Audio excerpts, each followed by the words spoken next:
eu cheguei um pouco mais tarde no Mel Brooks. Eu conheci o Mel Brooks com Spaceballs, porque, né, todo bom fã de Star Wars vai atrás de tudo que tem a ver de Star Wars. Então você descobre que existe uma sátira de Star Wars. Eu vou assistir a sátira, que é o SOS, tem um louco solto no espaço aqui no Brasil. Exatamente. Mas eu queria perguntar pra você, Dagomir, como que você conheceu o Mel Brooks? Eu acho que o primeiro contato que eu tive com o Mel Brooks foi o Agente 86.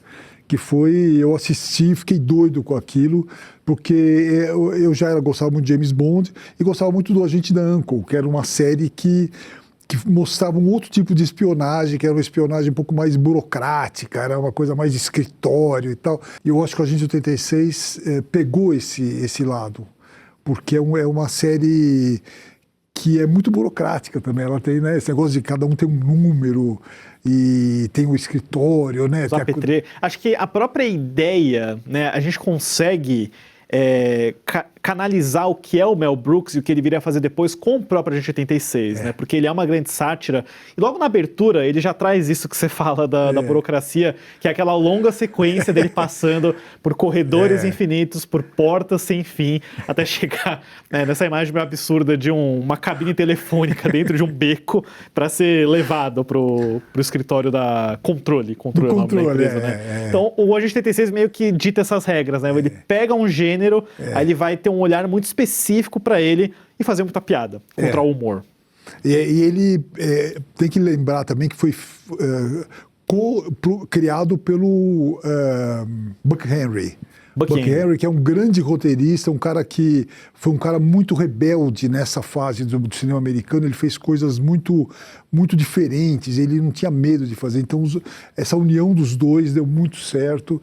E eu até já falei isso aqui, é muito legal assistir o piloto, em preto e branco ainda, do Agente 86, que lá estão as principais piadas. Você fala, os caras já tinham aquilo concebido no início. Não foi que ele evoluiu, claro, né? Mas ele foi uma criação brilhante deles mesmo, sabe? E foi uma série que eu acho que ele no começo ainda teve uma tentativa, nesse piloto você vê uma tentativa de fazer um pouco de ação, mas depois o Agente 86, o Maxwell Smart, ele foi sendo cada vez mais idiota mesmo, e aí virou um personagem em que você dava risada dele, icônico, é o anti-James Bond, né, cara? É o anti-James Bond. Acho que ele fez escola, né? Porque todo mundo depois se inspira. A série foi um grande sucesso, venceu prêmios Emmy de melhor série de comédia. E ela é meio que uma porta pro cinema também, porque a gente estava falando muito daquele documentário que é O Homem de 99 Anos, que está na HBO Max, que é uma entrevista com o Mel Brooks, quando ele tem 99 anos, e ele tem praticamente 100 já agora. Inclusive, né, o cara é super lúcido, bem-humorado, fala bem. Quando você imagina que o cara vai ter 99 anos, o cara vai entrevistar uma múmia, não sei. Ele tá super bem, engraçado, soltando piada. Eu falei, caramba, é incrível. Quero chegar assim lá, né? Sim, você consegue, Dagomir. A gente vai fazer o Homem de 99 anos com o Dagomir. E uma coisa que eu não sabia sobre ele, né, é que ele é um veterano de guerra. Ele lutou na Segunda Guerra Mundial, ele e todos os irmãos dele, né, judeus do Brooklyn, em Nova York. E é curioso, né, como que ele vem desse background de passar por algo muito perigoso, muito dramático quanto à guerra. E isso vem do humor também, né? E por isso que eu fiz essa ponte, Dagomir, porque o primeiro projeto, né, grande para o cinema que ele faz é Os Produtores, que é literalmente uma história que exige muito que você trate o Adolf Hitler como uma grande piada. Exatamente. E ele rompeu um tabu ali, né? O Adolf Hitler, ele acabou sendo um cara respeitado pelo pavor que ele provocava, por toda, né? Você não podia falar em Hitler, né? E ele fez eu acho que esse filme também tem muito da formação dele de humorista judeu fazendo show, né? Então ele tinha essa noção do teatro, né? Como fazer show em teatro e tal. E o filme, ele é impressionante quando começa a peça em si, né? Primavera para Hitler. Primavera para Hitler. O esquema do filme, o plot, assim, é que era melhor fazer um fracasso, era mais rentável do que fazer um sucesso. Então, vamos fazer uma peça... Eles vão atrás do pior roteiro, da ideia mais absurda que ninguém assistiria, e é justamente esse musical sobre a vida do Hitler. E o musical, a hora que começa o musical em si, é irresistível, né? É um negócio que você vê e é muito, muito engraçado, porque você fala, meu, isso não pode estar acontecendo, né? Você vê, é um absurdo. A cena em que quando acaba o musical e o público fica minutos, né, parado, olhando sem acreditar, olha, vale o filme. Isso aí é incrível. E o engraçado, né, que é um filme sobre produtores de teatro, sobre o mundo da Broadway.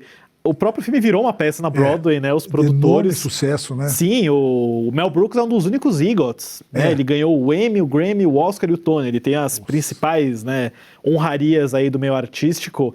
E eu devo confessar, Dago, eu conheci os produtores com aquele remake. É com o Matthew Broderick, a Uma Turma, e o Will Ferrell. Né? Nathan Lane, isso. Você chegou a assistir isso daí? Não, acabei não assistindo. Não. Então acho que eu nunca terminei de assistir.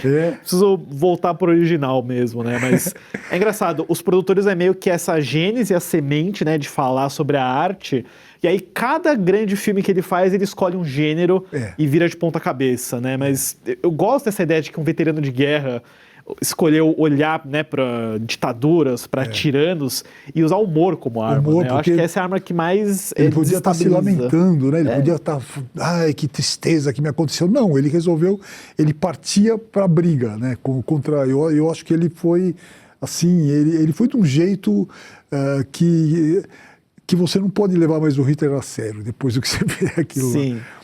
A gente até poderia, né, argumentar se foi ou não o Mel Brooks que inventou isso, mas é que eu lembrei do Charlie Chaplin com o Grande Ditador. Né? Acho que a figura de ridicularizar, né, o Hitler veio primeiro dele. E eu vi que o Mel Brooks era um grande fã, né, do Buster Keaton, dessa comédia física também. Mas o Charlie Chaplin até trata com um certo respeito, né, o Hitler, quando ele faz o Grande Ditador. Ele faz uma coisa engraçada e tal, mas eu acho que o Mel Brooks foi mais fundo, né? É que eu acho que, né, o Chaplin, né, ele tem aquela piada que o microfone vai entortando, né, então é um pouco do absurdo.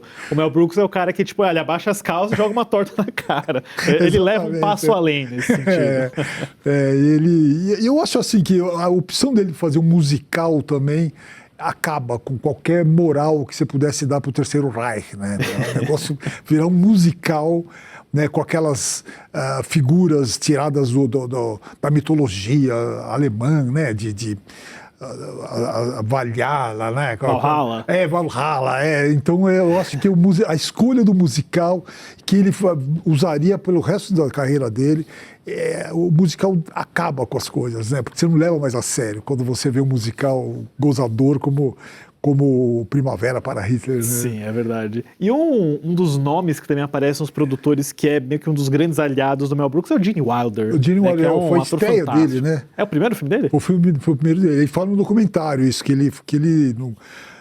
Ele dá uma esculachada, assim, fala, ele não era nada, mas eu descobri ele continuou não sendo nada, mas ele foi descoberto foi nesse filme. Ele era um cara que não tinha uma carreira forte, assim, né?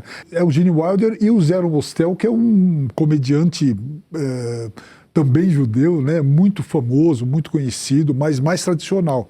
Então ele juntou os dois e deu uma liga muito boa.